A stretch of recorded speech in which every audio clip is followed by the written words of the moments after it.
when you make something, you're excited about it. And when you go to put that out, the audience can sense the excitement that you have for it because it's fresh. The longer you sit on it, it can get a bit stale sometimes. And I think there's not like really such thing as perfect. You can get very close to it, but you can, as creatives, we're always going to say it. You're probably hardest on yourself in a sense, and you see flaws and things that other people don't see. So, if you didn't point out a flaw on something to somebody else, they probably wouldn't see it. But if you do point it out, then they either do see it or they think they can see it because you see it. You know what I mean? On this week's episode of the That Sound podcast, we have another local musician, Micko. Micko is a hip-hop artist that has broke onto the scene within the last few years, and he continues to hone and work on his craft to bring you the best music that he possibly can. Unfortunately, this week, I was without Gavin. I had a dose of the whooping cough. Very good podcast. I listened back to it. Very good. You're going to enjoy it. Strap yourselves in and enjoy. Welcome to That Sound podcast. I am your host, Luke Cassidy. This week I will be on my own without Gavin, and my guest today is Michael Gartlin, also known or better known as Micko. Thank you, Luke. Yeah, Micko, what's up? Absolutely great to have you here today. Looking forward to discussing some of your music from the past, the present, and what is to come in the future from Micko. I'm looking forward to it too. Yeah, thanks for having me. You're very welcome. So tell the audience a little bit about yourself for those who don't know. Yeah, sure. There's probably more of you that don't know who I am than do know. But my name's Michael. I go by Micko, and I am an artist, producer, and I make music, mostly rap, hip hop. And I've been making music since I was about 13. And I release music on all platforms. I've been releasing music since about 2016, and I have 2 EPs out and over 80 singles, and always working on new stuff. Your work ethic is something that I admire greatly, and I guess that's from knowing you on a personal level, and I see the commitment that you have to your craft. Can you explain what your process is like? Yeah, sure. Thank you. Anyway, for a start, I like being as efficient as possible, and I think that has come with just doing it for so long. I produce and write, mix, master, engineer, and do everything myself. And I think once you get good at, putting all those pieces together, you can find a kind of flow that works for you. But I just sit down and, sometimes I make the beat first and then write the song. Sometimes you have an idea for a song, then you make the beat. So there's not really one set way of doing it, but a lot of times I do make a beat first and I have something in my head that I want it to sound like. But in terms of, creating a song from start to finish, it's like just try and get through it really as quickly as possible. Set up the mic, just record. Try not to waste much time doing too many takes. Just, it comes with time as well. Like the more years you spend doing it, the more confident you get with your voice when you're recording, the more confident you get with your skills in terms of knowing when something is good enough to move on and say that's finished. And then just, when you're mixing, mastering stuff and releasing it, just, being happy with what you've made and just move on to the next thing then and kind of keep it moving. Because if you look back on something for too long or spend too long making something, you can talk yourself out of it very quickly. So I think it's just a matter of, moving on to the next thing as quickly as possible and getting through it. Yeah, that's a very good point. It is very easy to talk yourself out of doing something, or to say that's not good enough, or that needs more of this, or to procrastinate on a certain issue. Do you have a checklist or a process of elimination for certain things, be it I need this standard of engineering, or I need the beat to sound like this in order for the track to make the team? Yeah, it's probably more of a mental checklist really than something written out. But you have something in your head for what you want it to sound like, and you have your own standards. You want it to at least meet those standards. You know what I mean?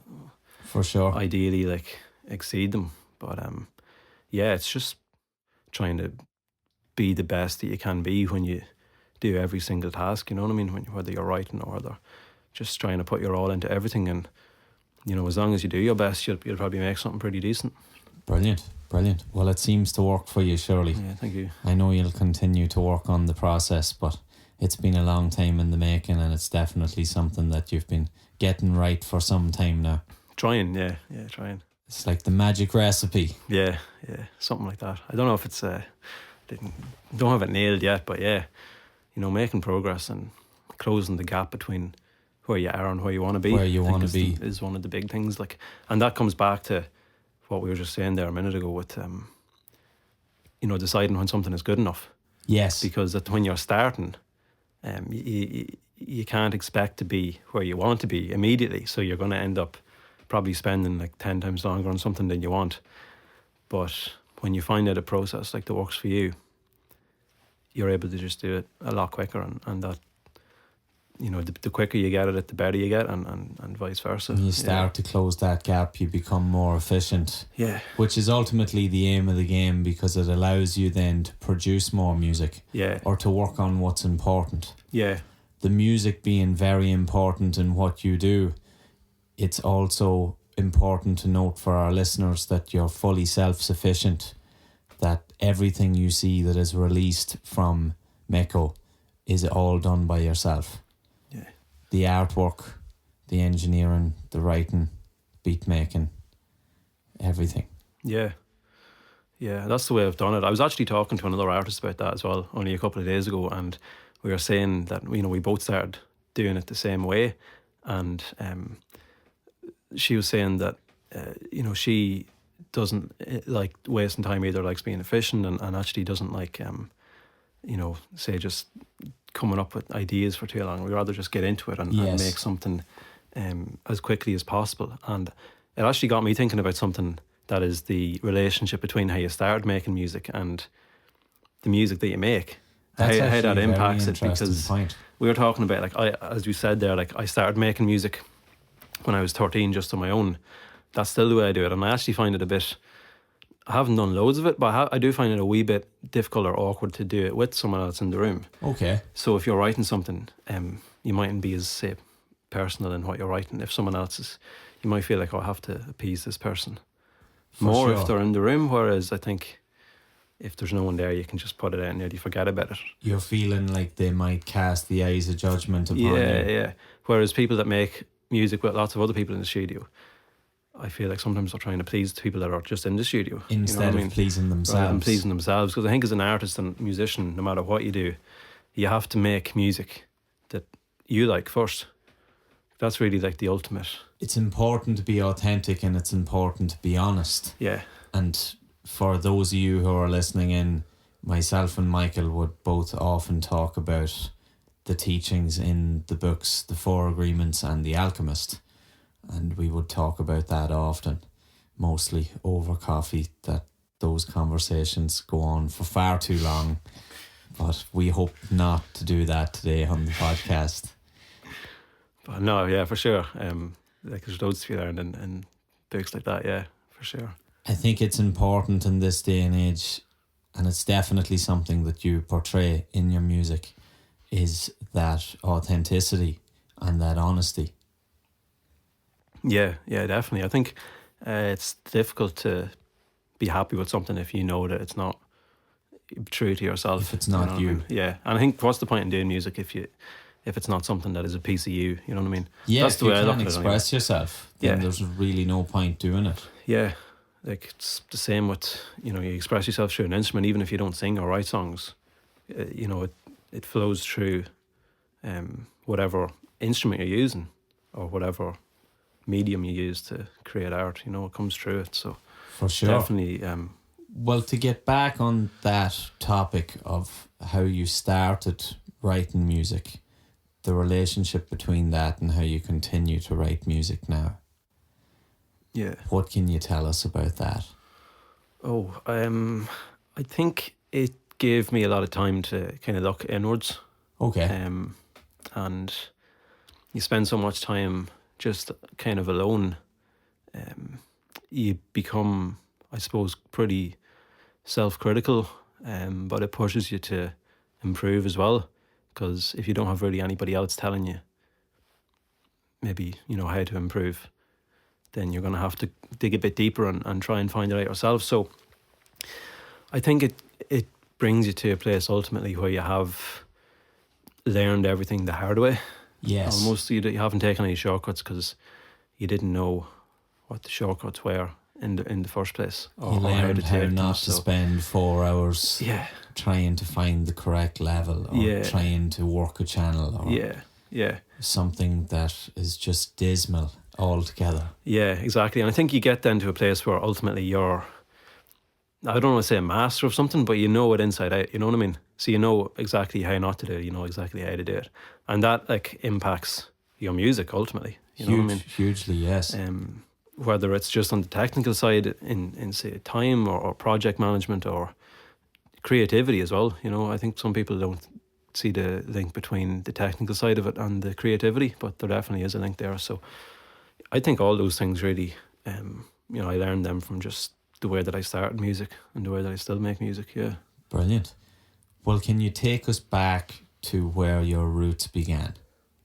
Yes. You know, you often tell me that nice story of where you had that moment, say, of where or when you wanted to start, or when you knew, I think this is my thing. Yeah. This is going to be my niche. This is what I love. Yeah.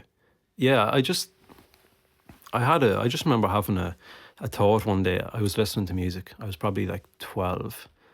And I kind of was getting obsessed with hip hop like pretty quickly.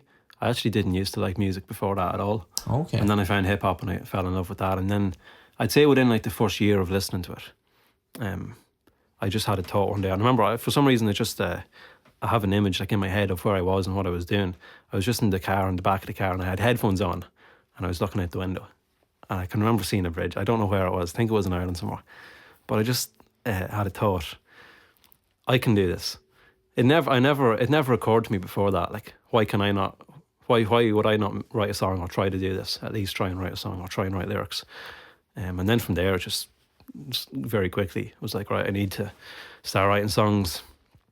Didn't buy my first mic until I was like 15. So I'd say there was 2 or 3 years of just writing songs from 12 or 13 until like 15. Started recording stuff. Which is huge. That's a big window of practice. And I think like I love lyricism, and the first like 3 years I'd say were just focused mostly on lyricism, which I like that I did that because like no one likes whack lyrics really, like, you know what I mean, like the music has to be good too, but something makes sense. You have intent with your lyrics. Yeah, and I think I probably gained that from spending so much time just doing that, you know, just writing lyrics just every single day, writing. Like I have notebooks at home full of stuff that's, you know, that's never going to come out because it was just practice, you know what I mean? But you'd write like 2-3 songs a day for 3 years, and you know I still do that, but it's like I wasn't doing anything else back then. It was just lyrics. So it's great that you have those notebooks still, that you can look back on that and see where you started. Yeah, that'll definitely be of some benefit in the future. Yeah, I don't know. It'd be pretty cringe. I'll be looking back on some of them, but you know, it's nice to have them. Yeah, it's like reading an old journal. Well, for me, reading an old journal can it's be the same thing. Like it's basically journaling through music, just making it rhyme. Like, isn't it really? Yeah, you for know, sure. In a way, yeah. For sure. Listening to some of those old drum tracks that I would have played with certain bands or projects from 10 years ago, there's one or two I'm like, oh, I can't listen to that. Yeah. But it shows the growth, you know. That's as you said. It's nice to look back on it because even if it is a bit cringe, it's, you know, it's obviously not up to where you are now. It shows how far you came, and it like makes you think, well, I can go a lot further too. Yes, for sure. And playing on that, when you had said that at that moment in the car, it had hit you, why can't I do this? Or maybe this is something we can do, or you could do. How do you deal with the harsh inner self-critic? I think I use it as motivation to get better. I don't beat myself up over things, you know. There's no point doing that because that doesn't work, in my opinion anyway. It doesn't work for me. So, you know, I think ultimately it's like a version of you that you want to be, so you can just use it as a kind of map to get there, nearly, you know what I mean? For sure. Just try and use it as motivation. Take the good bits from it and figure out how you can get better, really. Yeah. I wouldn't beat myself up over it. I don't think I'm too harsh on myself, like, in the wrong way, you know what I mean? Very good. Try and just look at what's going well and just do more of that. Just focus on that. Yeah. Hyper focus on the good stuff and let that come. Pretty much, yeah. Brilliant. Yeah. Absolutely brilliant. Well, if we get into some questions about the origins of your interest, do you remember who was the first artist that you would have listened to? Yeah, it was a guy called High Res. You know him. Yeah. We used to listen to him in school, and I think Shout out High Res. I think I brought him into like the bloody school, like, you know, a load of lads started listening to him then. But I actually found hip hop through watching COD videos. Smiling is still a tune to this day. Like watching like I don't know what it was, Modern Warfare 2 montage or something like that. I don't know when it was. Those for sure. So that was the first. He's from Florida, and yeah, he was the first artist I ever listened to. And then I kind of listened to a lot of underground people from then on out, and actually probably took like 2 years or so before I started listening to people like Cole, Kendrick. Okay. So I probably went the other way from underground to like the mainstream rather than you mainstream being a gateway, because it's easier to find. But I suppose that's just because I found it through a kind of strange route of like watching YouTube videos and that was a good time for hip hop too. Yeah, for sure. We talk about being in first year or starting high school for the American listeners in the 2011. Yeah, probably. Yeah. Autumn, fall of 2011. So yeah, you had J. Cole's Sideline Story.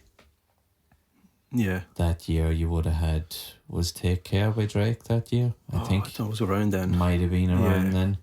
Loads of EPs, mixtapes. There was a lot happening. Like websites like DatPiff and stuff for hip hop.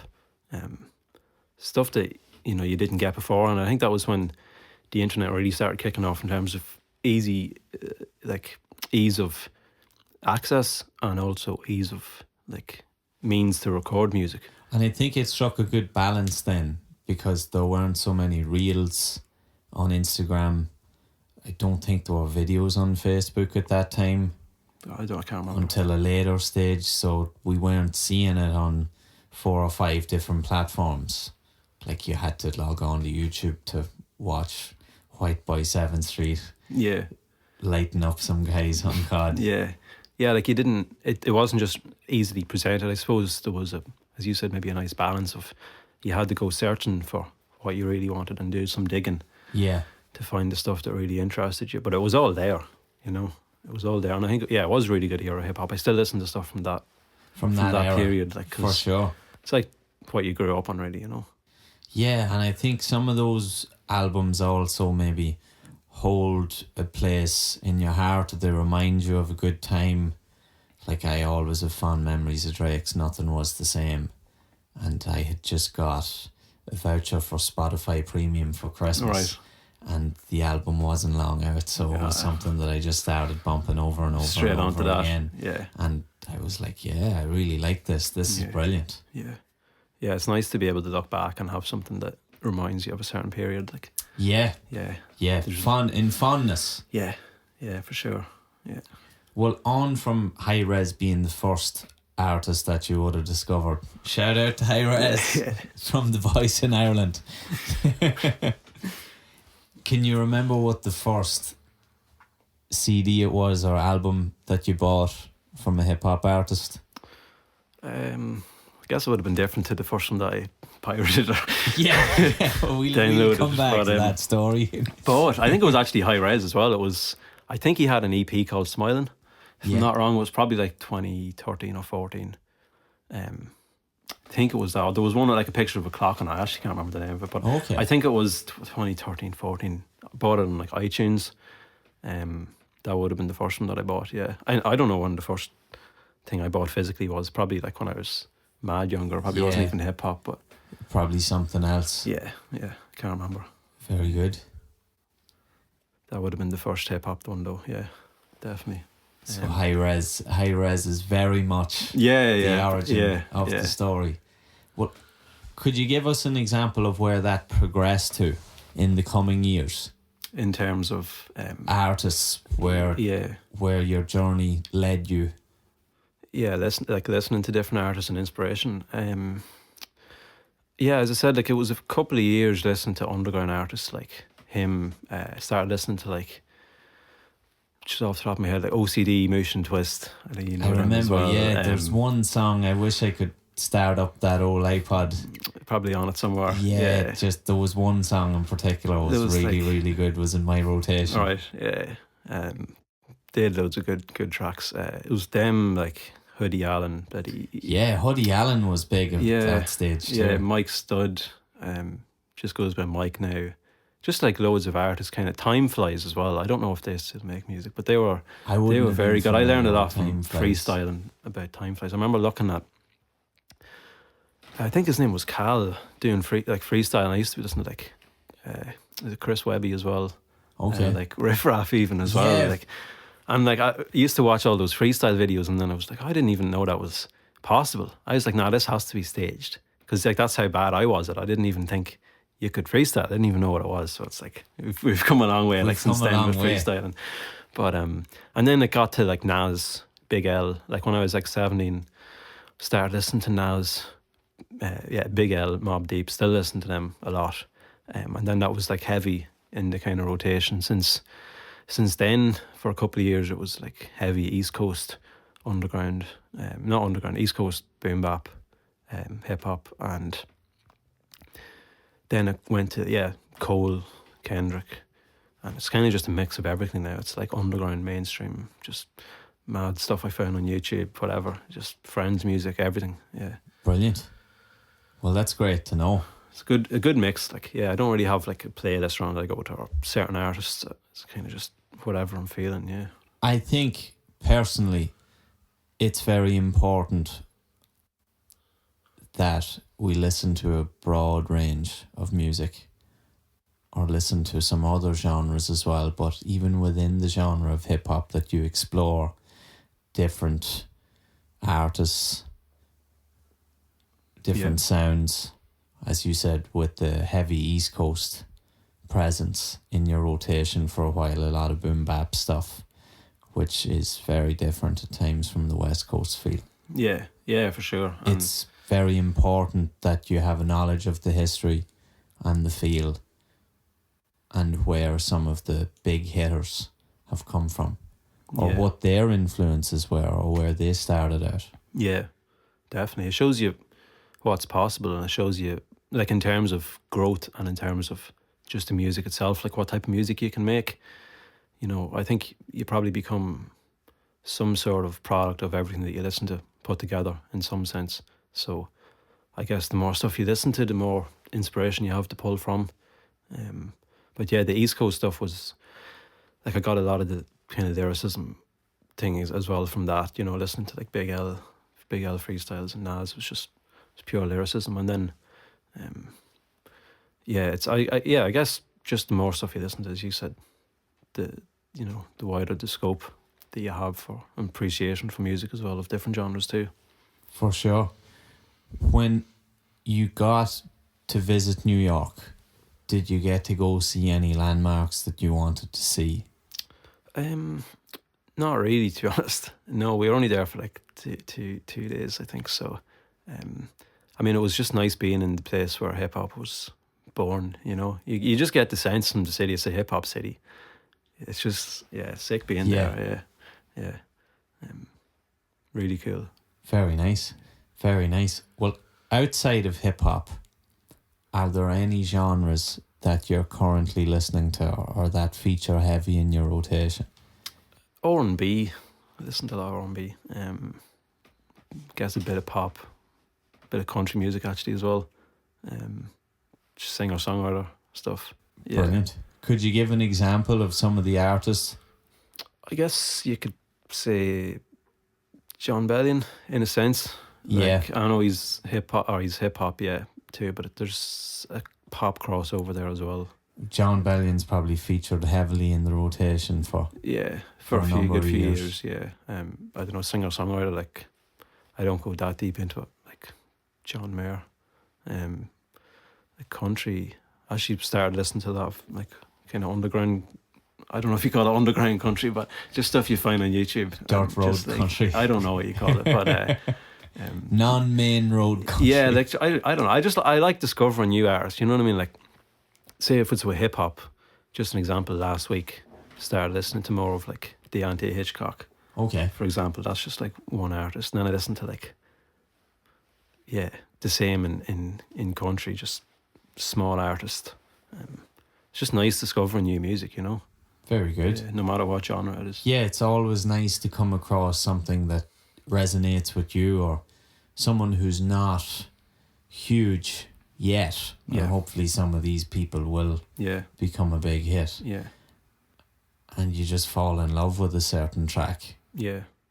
There's so much music out there. You know, I think especially with hip hop, people say there's no good hip hop music anymore. And it's like, there definitely is. You just have to. It's out there. You have to go and look at it. It's You look this- for it. You know what I mean? There is the same general consensus at times with metal music or Okay, heavy rock music, or I suppose with every genre. probably. People Yeah, would say the new up and comers definitely do not have it like the OGs did have. yeah. And I guess that's, people say that based on what they hear on the radio and just what they hear on, you know, when they open up Instagram or TikTok. You're presented with the most popular songs in the genre, and if you don't like them, you know, you can't just brandish the whole genre as being not as good as it used to be or not as good as you'd like it to be. I totally agree with that, and I think that there are some elements there, a conversation for another day altogether. There are some elements in that transfer over to life itself, with that if you don't go and do the work or do the digging Yeah, to look for that or find that yeah. point of view. It comes back to making music too. Like, you can't expect to be where you want to be. As we said, with Closing the Gap, you know, you can't go to the gym and you know, get shredded the next day. You know what I mean? Yeah, gonna it just take, like, doesn't it's a happen journey, like, overnight, or even Yeah. you explaining that to me with recording drums remotely for myself. It was like, okay, you're going to be pretty bad at this for a while, or yeah, you this might. isn't going to sound the way that your favourite drummer's studio does, or sound like how his tracks do, or you're not going to play on the next best thing, or the current best things album, next studio album, just after 2 or 3 weeks worth of working on Yeah, recording. yeah. It's the same with everything. It takes time to get to where you want it to be. You know, you have Yeah. to build it, and I think as long as you understand that and you're willing to put the work in to get to where you want to be, you'll get there. You know. I think consistency is the biggest Yeah, for tool sure. necessary for progress. Yeah. 100%. Definitely, yeah. Okay, well, what we're going to do now is we are going to take a quick break, and myself and Michael are going to introduce you to a track that we collaborated on called Keep It. You're going to hear a quick snippet of this and let us know what you think. Yeah, let's go. Right, I can feel it. If it's not by the check, you can keep it. If it's not by the check, you can keep it. Look, I don't chill out, I don't know about that. See what I want and it's so like that. 24/7, yeah, I roll like that. My very own rules, how I go about that business. If I start, you go back.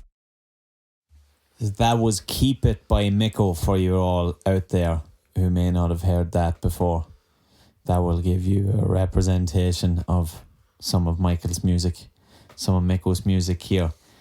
An interesting fact is that that was actually a collaboration between the two of us, and that happened in 2021? 2021. Yeah, I think it was the summer of 2021. I think so, yeah. So that actually came about from a track you had put out previous that I had been jamming along to on the kit and had come up with something cool off the back of that. And I think there was just some separate part I had wrote that wasn't played to any music. It was just an idea, and you had taken an interest, or that had piqued your interest, and you thought that was cool that we could do something with it. Yeah. And we laid the drums on the, what was it, an Akai? Yeah, it was the Akai. Yeah, The Akai. Yeah, Cool. And then chopped the sample. yeah. It came together pretty quickly, really, in the end. Yeah, we didn't spend very long on it. It was like an afternoon's work. Yeah, it was, wasn't it? It was just, we got the sample, chopped it up, did the drums. Yeah. You know, it was pretty quick, pretty organic. Like, Yeah, it really, didn't take... I think you did like all the drums, didn't you? I think so, for that. Yeah, for that day. Yeah, You might have had some ad-libs on the hi-hat, which was cool. yeah. Just I can't really remember. Yeah. It was, But it was nice. yeah. It was I like that pretty track, yeah, and I actually did the verse for that first take as well, and just kept it. Yeah, I kept it. Yeah, just kept it. and just it was good enough. That's like what we were saying there a few minutes ago as well, about just realizing when something's good enough. Yeah, keep it. It's usually pretty good. It's usually like, you know, you hit something. You can only make something so good. You know, it gets to a point where you're like, oh, that takes good enough. I was speaking to someone on that matter this morning about some tracking I had done yesterday, where I played something halfway through the track that I wasn't particularly happy with. And I was like, oh, I really don't like that, or that's going to be an ear sore. And when I listened back, it was not as bad as I anticipated it to be. Yeah. And like, I could have done 10 more tracks to iron out the smallest of imperfections, but what I had was worth keeping. It was totally good enough. Yeah. Like, it was good enough for final take. It was good for the final cut. Yeah. It could make the final cut. Yeah, it's good. It's just up to you to make the decision then to say it's good enough, done. And I think that comes with time too. Yeah. That's what we were saying about spending all of this time on it. Definitely something I done and pulled my hair out over when I was young. I was like, I can't get this sound, or that's not right, or why is that reverberating, or you know, all of those questions that you really put yourself in bad form over for. Well, personally speaking, I would be in a terrible mood for a number of days, or not fit to settle until it was the way I wanted it. Yeah, that's not a bad thing though, you know. It's whatever motivates you to find the, you know, answer that you want, to find the final result. Well, I definitely think it has helped me get to whatever level, or the level that I am at currently, and also drives me to continue on in the journey and to never settle, not to be happy or content. I wouldn't say not to be happy, but definitely not to be content with your current ability, or realize that this is a very long journey. It's a constant. Yeah. And consistency is definitely what you need. Yeah. Because there's no destination to it, really.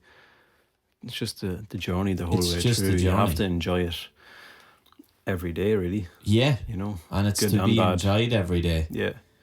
Because you know, you're never actually going to get to a place where you're like, that's me, I'm happy now, I'm the perfect artist. There's always something, you know, and you're always going to have new ideas, and then you try and do it, and it's requires some other skill that you don't have yet, so you push yourself. So, yeah, it's just a matter of, as you said, consistency, and on a consistent basis. Yeah, applying those habits. Yeah, or practices. Yes, on a consistent basis. Yeah, for sure. Yeah, so that was keep it really too, wasn't it? It's pretty quick. Yeah, and that's actually, I think we said that earlier as well, about, thinking. I think some people think that you can't make something in a short amount of time that's quality. Think like quality over quantity. You know the saying, like quality. That's thrown around in everything, not just music. Quality over quantity, but it's like, why not both? Why can you not have quality and quantity? Just keep, you know, the better you get, the faster you get, as you said already. But what's that line that Kanye has made 5 beats a day for 3 summers? Yeah, literally. Like, I'm sure that was time management also. Yeah. So that was quality and quantity. Yeah. Because he had to make sure that they were all perfect. Well, not perfect, but that they were of a really good standard. Yeah, exactly. And it's just understanding that you can make something in 20 minutes or half an hour or an hour that is really good. And you don't have to sit tweaking it for another 3 days. It can just be good enough. Like there's no rules on art. There's no rules on music. you can take a week to make a song, or you can take a month, or you can take an hour. It's like we say that as well. Sometimes it doesn't matter how you get to a point. It's the finished product that matters. It's the finished product. People for don't sure. hear, you're not going to listen to a song and think that was made in an hour. That was made in 3 months. And it's you don't the same know. thing You just world get over, that a victory on the stage for an athlete, Yeah, a lot of people don't see the preparation that went into it. yeah, Or similar to the track, yeah, the final cut. Not many people understand what actually went into the process of creating that. yeah, How many drum takes it took, yeah, or how long it took to run some vocal takes, yeah, how long it took to search for the sound. yeah, Because sometimes you can hit a snare and say, yep, that's me, that's what I want for this track, or other days you can pull your head apart for yeah, 3 hours on your drum sound yeah, until you finally get it. yeah. And that's cool, because people don't need to know what you went through to get to where you are. It's And an unnecessary most people don't care either. feature. Like, most people don't care. They just want something that's good enough. And I think that's another good fact, is that most people don't care. Yeah, So it's something not to get in your own way about, or something that you shouldn't get all hot and bothered about, is, oh, this is taking me too long, or this is, like you said, there's no time on it. yeah, It's nice to be efficient with it, yeah, but if you have something that takes you 4 hours, if you have something that takes you 4 days, if you have a project that takes 4 weeks, yeah, and it comes out exactly the way you want to do it, and most importantly, as we spoke on earlier, that it's for you, yeah, that it's not to please anyone else, it's exactly as you want it to be, then that's the most important thing. yeah, exactly, yeah. That's the only way that you'll be happy with what you've made as well. As we said, is if you're happy with it, then surely someone else is going to like it too. That was the story, you keep it. Yeah, in a nutshell. And Or listen, if you don't like much it, of a you can nutshell. keep that opinion as well. So we'd rather not hear about it. Yeah, exactly. Yeah, good track though. I still like that track, and it got a couple of spins on the radio too. Like, it got like RTE and a couple of I spins on actually RTE. remember and that stuff night where like, you rang me at like 11:30 some night. Yeah, I 'cause did, We yeah. were after getting radio play. Yeah, And it yeah, was like, just, wow, our songs after getting radio play for something that we just made for fun. yeah. That was really for the love of music, of Yeah. an idea of That's just, all the music though. let's Like, it's run just with it. make it for fun. Yeah, Yeah. yeah. But yeah, that song in particular, like, it was, when you've no expectations really for it, it's like, It was a surreal feeling for two lads that sat beside each other in the religion class in school, or in a lot of other classes, but yeah, didn't really maybe pay attention to what was going on, but I really didn't pay attention. really didn't pay attention at all. Not advised. Well, viewer discretion is advised. Use your own imagination. Yeah, Don't take my advice, is what Michael would like to say yeah, in this moment or any other moment. For two lads that sat in the religion class and spoke about their dreams and aspirations, with nearly every one of them either Being containing crazy, yeah. music or something to do with the byproduct of music being like cars or something like that we were also into at those times. But definitely some great memories. yeah, yeah, And then for that to come full circle, if we had said that at 14 or 15 to each other, it was 3 or 4 times a week, sitting for 40 minutes talking about all of these dreams, that, man, we're going to collab on this song and you're going to play the drums on one of my tunes and this is going to be on the radio and people are going to listen to this, I probably would have said, yeah, you can keep that thought to yourself. yeah. But now it's like you don't even think about it. It's just, Yeah, that's you just don't- kind of what happens, you isn't don't it? You think just go about and it at all. go and do it, and Yeah. it's like a routine, really. So for all of you who like to keep it, there is another collaboration in the works between myself and Micko that we will talk about toward the end of the show. Yeah, for sure. It's a good one too. Well, moving on from Keep It, I would like to ask you a question that I ask all our guests on the podcast. as a performer, what would be your dream venue to perform in? Dream venue, probably Red Rocks. No way. Yeah. That's actually mine as well. Is that? Yeah. No, I didn't know that. Yeah. It just looks so dope, man. Like, Yeah, no, Red Rocks just looks different. yeah. And I'd say it sounds incredible too. Like, And caters for all genres. Have you seen I know metal or heavy rock isn't your thing, but have you seen the video of Gojira play Red Rock? no. They're a French Okay. heavy metal band. It's absolutely insane. Good. Yeah. And to the same level where you see Tori Amos or Dermot Kennedy play Red Rocks, Yeah. and you're equally as blown away by Yeah. their performance. I think any videos I've seen of it, it looks like everyone in the crowd is so excited to be there as well because the venue's so special that it gives the show an extra buzz Yeah. in some sense. Like, I feel it really brings out some of the best performance in artists yeah, as well. Yeah. Like Micheál Quinn, that has played or plays with Dermot Kennedy, plays drums for Dermot Kennedy, uploads some awesome drum cam footage. Yeah.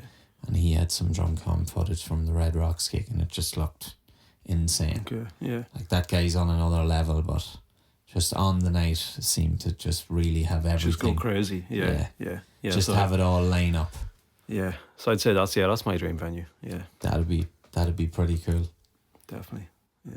Can you tell us about some of the markets outside of Ireland, the UK, the US and Europe that your music reaches, that you can see through some of your analytics? Yeah, I think probably, I mean, my biggest one on Spotify, say just Spotify last year, was Spain. Brilliant. Also South America's quite good, Brazil in particular. But India as well. India? India for hip hop is huge now. No way. I think people sleep on India. And I think, well, yeah, people still do sleep on India, but it's becoming less of a thing because you see a lot of artists now doing huge shows there. Huge shows I mean, in India. obviously And it's the population massive is population, but they have massive. such a love for hip hop. It's crazy. They just love hip hop. So that's great to see. And I'd say India, South America, Japan. There's big hip hop culture in Japan as well. Huge hip hop, huge music culture in Japan in general. Yeah. Off the top of my head, I'd say that's the three biggest ones. Yeah. Looks like there's going to be some tours to be organised. Yeah, hopefully. Yeah, it'd be That'd nice, wouldn't it? That'd be something. That'd be for sure. Definitely be a world tour. India, Japan, Brazil. If you hit all that, Yeah. you'd be doing well. You'd be doing well. Yeah, You'd have a lot of ground to cover. yeah, you would. It'd be an experience for sure. Yeah. Hopefully, that's bucket list anyway. Yeah. Definitely. Red Rocks and Yeah. all of the countries. Yeah. Absolutely, yeah.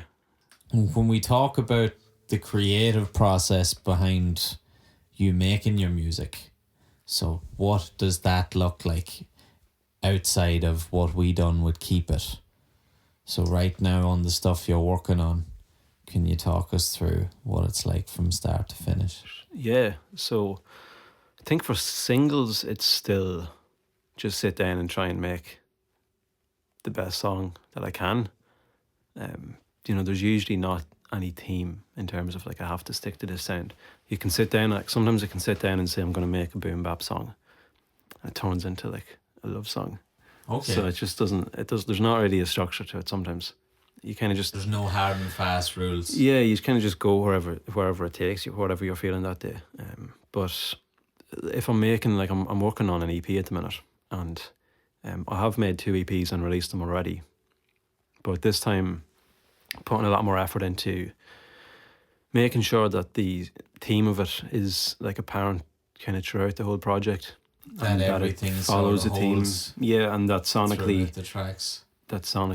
it's they're all similar, I suppose, in a way, but that they all at least have kind of core like qualities, or If they're all boom bap, or they all have that maybe 90s feel, or Yeah. something that they all share that similarity. yeah, and you get very specific with it then, and it's quite time consuming, but it's a different challenge. It's something that I did on the last 2 that I released, but I'm doing a lot more on this one. I'm putting a lot more effort into making sure that it's exactly how I want it to be, you know what I mean? But that requires kind of going back and forth a lot with different songs and referencing different tracks. And then even with the music videos as well, like, you know, some of the music videos that I've done recently that aren't out yet, trying to have a theme for those two, also. and trying to make sure that the visuals match the sonics, you know what I mean? And I'm sure that can be time consuming as well. Yeah, and it's tricky as well because it's like not something that I have that much experience with, you know. It's like sync nearly. It's like trying to come up with a vision for how would this song look if it was visible nearly, you know what I mean? If it wasn't a sound, if it was, Yeah. you know, if you could see it, what would it sound like? And trying to put that into a video. But you know, there's that in terms of making an EP. But yeah, like singles, it's just sit down and just start producing and yeah, work through it and just try and make as good of a song as I can, really. Yeah. Very good. So that's really where it's at. Yeah, pretty much. Yeah. And how are things coming along with that new EP? When can we expect to see that? I think with this one, I'm not really putting it. I don't want to rush it, even though I like one of my favorite sayings is for creators that deadlines are our North Star. So you follow those. That's like the most important thing is to stick to a deadline, because without them you just keep keep going. You just keep going on. Putting it on the long finger. So I guess I'm making an exception to my own rule in this one. Okay. But you know, when it's ready, you're going to hear about it, and we look forward to that. Yeah, I think it's going to be. I'm looking forward to getting it all wrapped up and getting it put out. That'll be good. Yeah. That'll be good. And on the release radar, what else have you got lined up before that? As I'm sure you have some. Yeah, lots of singles. Really just lots of singles, a few music videos. You know, they're all going to be coming this year.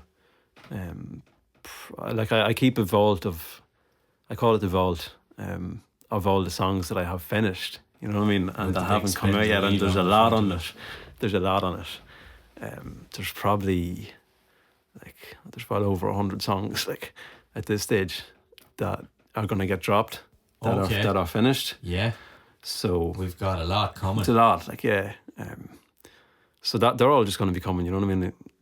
I have a schedule for them, so that's going to be, you know, announcing that as well. So you're going to hear about all them. Do you find that you have a bit of freedom with that back catalogue ready to go?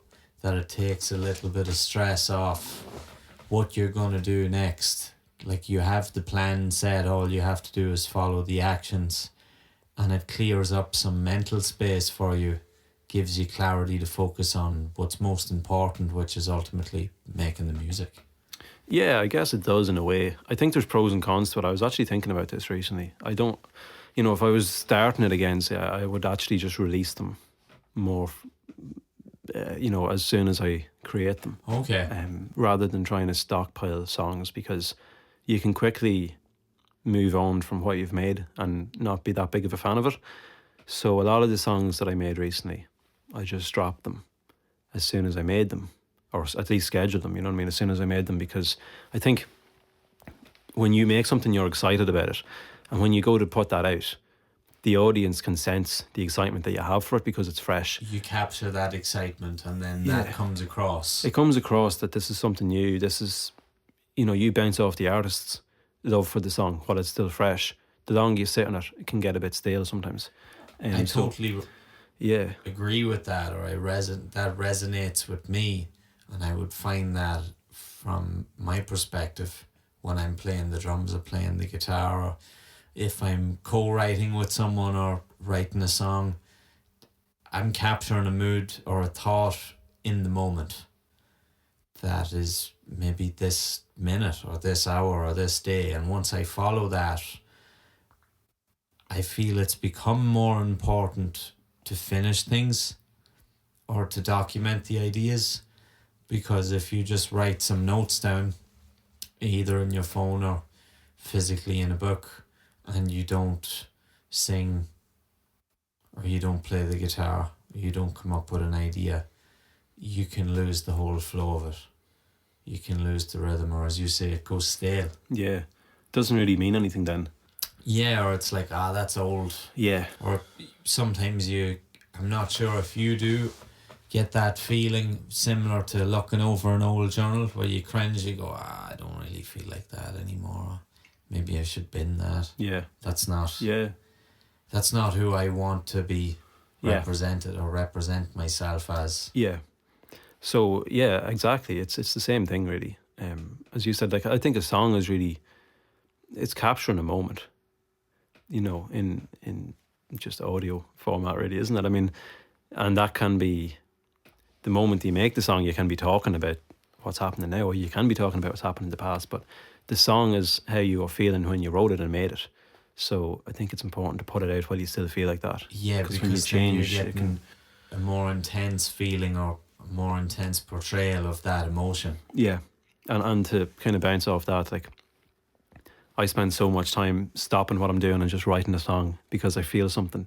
And that's important to do. Yeah, And it's important for others to realise that for creative people, that is part of the process. it's hard for, I think, to explain it to other people sometimes that aren't maybe into music or that, you know, don't make music, because you're like, hold on, give me like 20 minutes, I have to write a song here, you know what I mean? Yeah, just stop what you're doing, because if you know, sometimes I've said to myself, no, I'll remember that, I'll write that later, and you just forget it. Or you can remember it and then you're like, it's not really, it doesn't flow the same, you know what I mean? Like sometimes you get a spark and then I write a verse in 5 minutes and It's I just feel done. it's just it's a brilliant verse. And then other times you can spend an hour if you're not really feeling it and you're like, this isn't going anywhere, and then you don't like it. This is And then ass. and then that song kind of has like negative connotations for you because you have some sort of resentment towards that feeling, I think. You know what I Yeah, mean? you feel it's not your best work. Yeah. Or you feel you could have done better. Yeah. And that's the thought that keeps you up at night. Yeah. It's lying there saying, I could have done more. Yeah. That needs to change. That could be better. That's everything else was good except for that line or Yeah. that verse or Yeah. that hi-hat section. Yeah. Which is actually back to our newest collab. Yeah. We had something similar to that at one stage where it was, yeah, this is really good. And then it was like a very attentive ear picked up on something to say, Yeah. let's change that. Change it. Yeah. And even though it took us a while to change, it definitely changed helped. for the better. Yeah. Yeah. Yeah, that's For sure. important to do too. You know, you can't just, you know, me talking about efficiency and getting things done as quick as possible. It doesn't mean to just rush things and just say it'll be fine. It's good enough. It has to be to the standard that you want it to be. It's striking that balance But- point is, I think, is the hardest thing to do. Yeah, and I think there's not like really such thing as perfect. You can get very close to it, but you can, you know, as creatives, we're always going to say it. You know, you're probably hardest on yourself in a sense, and you see flaws and things that other people don't see. So, you know, if you didn't point out a flaw on something to somebody else, they probably wouldn't see it. But if you do point it out, then they either do see it or they think they can see it because you see it. You know what I mean? But 100%. And similar to the way that some beats are actually constructed. And I remember both of us having watched a certain video of a making of a J. Cole beat. I think it could have been Power Trip. yeah, or, that's a brilliant video. Yeah. or it could have been another beat. I'm trying to think which beat. It could have been Fire Squad or something else. And there was an underlying part in it that hadn't really popped to my ear when I listened to it before. Now I think it was Power Trip with that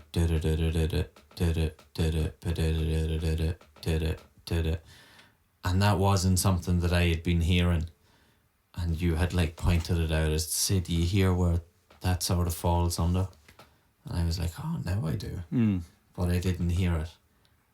And the Yeah. same way that some people just vibe to the beat, they're not really taking in everything, but they would miss it if it wasn't there. Yeah. It's the same thing with the mistake, or not the mistake, or what you perceive to be the mistake. If you Yeah. don't point it out, Yeah.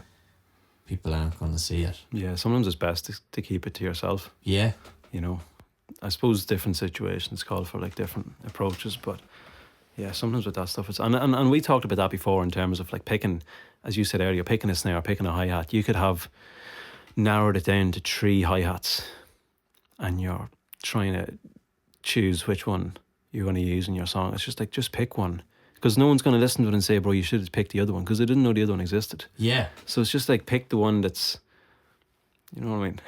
Like no one's gonna be there trying to say, "Oh, you should have done this differently." This You like should have done if this the song sounds differently, good, yeah. it is. If it's good, good, you it's know, good. it's good. It's good. Yeah. And if it works. And I recall a moment very early on in my musical journey watching Metallica's Some Kind of Monster documentary, and there was a section in it where the drummer Lars Ulrich discusses his love for art, and he was talking about a painting in this instance, but he spoke about when is art done, and when you say striving for perfection can often hinder your progress, because you have to ask yourself those questions. When is this done? When is this good enough?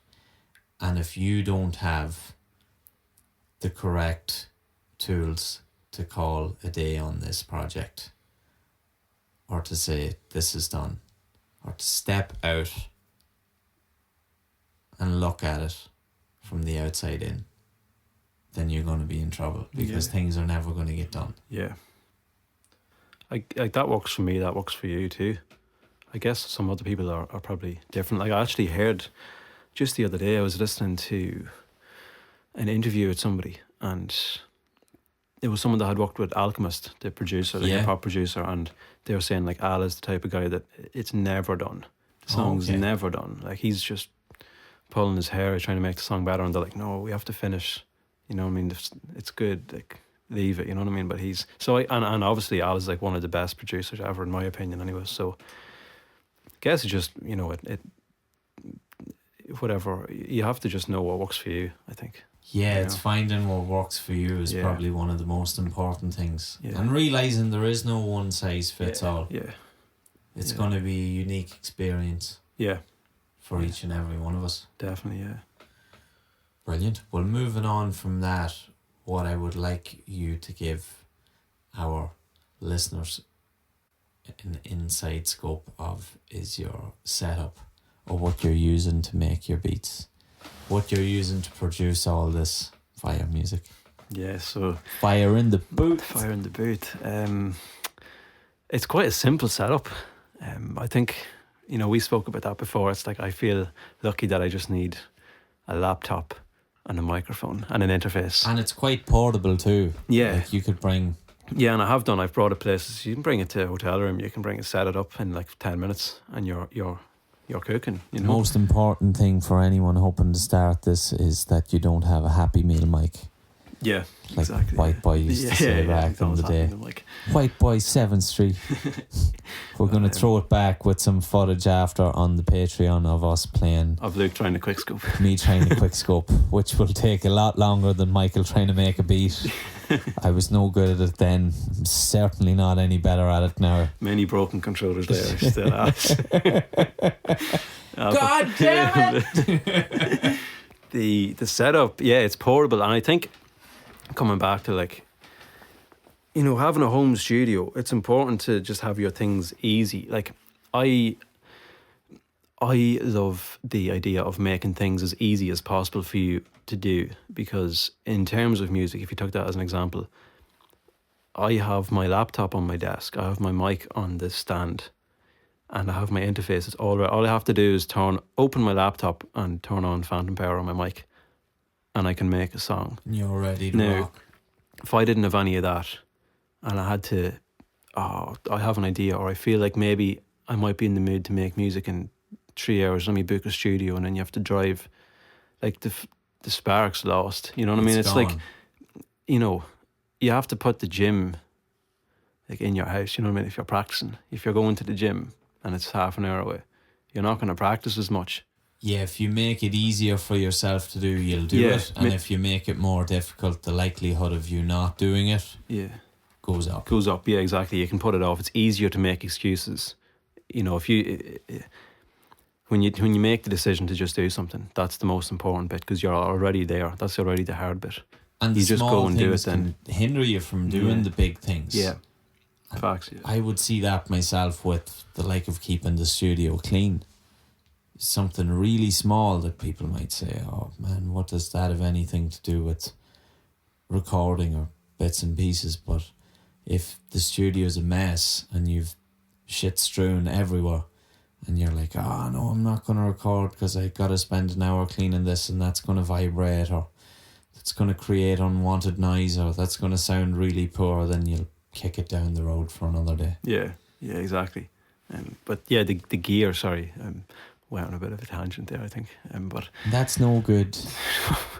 But yeah, the gear, it's really just, what I use is, I use Logic Pro 10 as my DAW, my software. I actually still use Focusrite Scarlett 2i2, exact same interface I've always used since I was 15. From day one, never let me down. And I've upgraded. I used to use a Rode NT1A mic, and I use a Neumann TLM 103 now. It got the road. Yeah, it was kicked down the road. But it's like you don't need the best equipment. You know, you have to master the equipment that you have first, and before you upgrade. I think some people think you have to jump in at the deep end. You might end up drowning then, you know what I mean, in what you have. So I started with simple, learned the basics, learned how I like to use it, and then upgraded when I found its limits and what were the limiting factors of it, and then bought gear that would allow me to reach my potential, I think, as well, which, like this mic, not to go into, well, maybe you do want to go into like really specific details on it, but just before we do, for any listeners out there who are considering taking a leap in some direction with their craft or creativity in regards to recording, even in regards to learning an instrument, what Michael has just said is absolute gold. You're best finding out what the gear you have will do before moving on.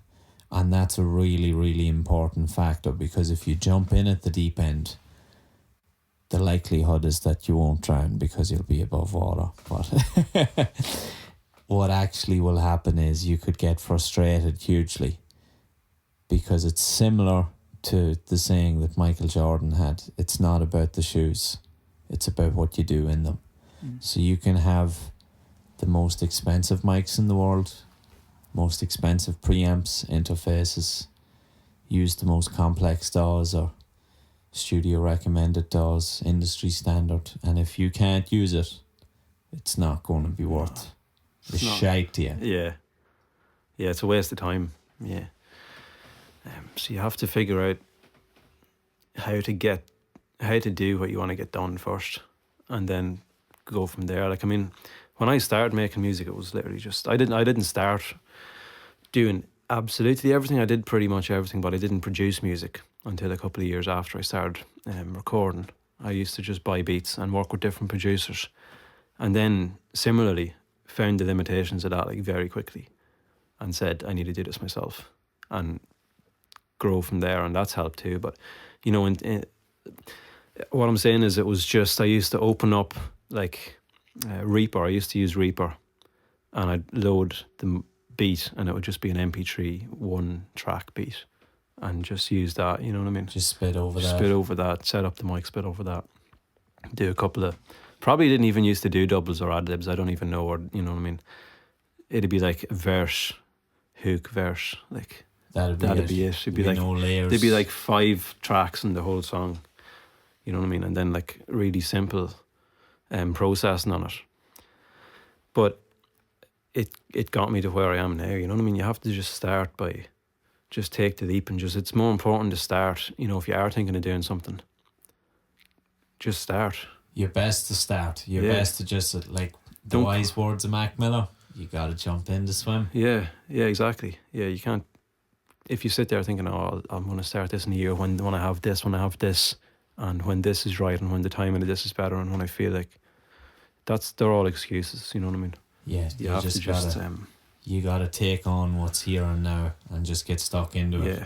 A consistent effort, back to that again. Yeah, for sure. Something small. If you can only allocate 10 or 15 minutes to it, you're going to be learning. Yeah, definitely. Yeah. Well, back to the gear spec. Or on top of that, is there anything else you're using? Or that's really it? That's it. The core. Yeah. Well, sorry, for like headphones, I use Audio-Technica ATH M50Xs, and for studio monitors, I have Yamaha HS7s, and as well as that, I mean, I have like 2 MIDI controllers. I have a little Akai, I think it's MPD 218, and then I have a Yamaha MIDI keyboard as well. And Not a I have Yamaha Beams engine. no, not one of those. And I have an Audio Technica turntable as well for, you know, you can sample with it, or you can just listen to records with it. That's pretty much all the gear. You know, you just need simple stuff if you're doing hip hop. You don't need anything crazy. You don't need anything crazy. You know what I mean? That's pretty much the gear that I use that's got me this far. And honestly, don't need much more than that. If you don't need anything more than that, you know what I mean? Yeah, You can sure. upgrade it and make those things the best versions of them, but don't need them yet. You know what I mean? Excellent. Yeah. Well, where can we find you on social media? So my name's Micko, and on Instagram it's Micko. So at its.Micko. Twitter or X is _Micko, and then you can check out my website is micko.co, micko.co, and you can get all the links there. So, you know, all the streaming platforms, you know, everyone you can think of, it's just Micko, Micko. Brilliant. Give it up for Micko, ladies and gentlemen. Thank you very much. Cheers, Luke. Appreciate it, man. A quick fire question before you go. What would your Desert Island album be? Or mixtape? Jesus. Or if that's two, No, I'll go with that. we can do 3. 3, no, it's going to be harder. It's going to be this next EP I drop. Nice. Yeah. Awesome. To I'm be looking honest, forward to yeah. hearing that. Because there's nothing better than You listening got to to be something your own that, biggest fan. yeah. There's nothing better. It's like, right, if you make music and you're happy with what you make, you don't want to listen to anything else. I like Yes. listening to my own music because I love it. That's why you made it. Yeah, Because you 'cause felt it's- it wasn't there. Because it didn't exist. You It was wanted something the to world make- needed, and I gave the world that piece of music. Yeah. And then I love it. You know what I mean? So, like, honestly, that's That's not the only thing you gave the world, but we'll talk about that another day. Oh yeah, we better not start down No. this rabbit hole. all right. Thanks, Luke. Micko, thank you Cheers, very man. much. Appreciate it. Yeah, Thank you. no problem. Cheers.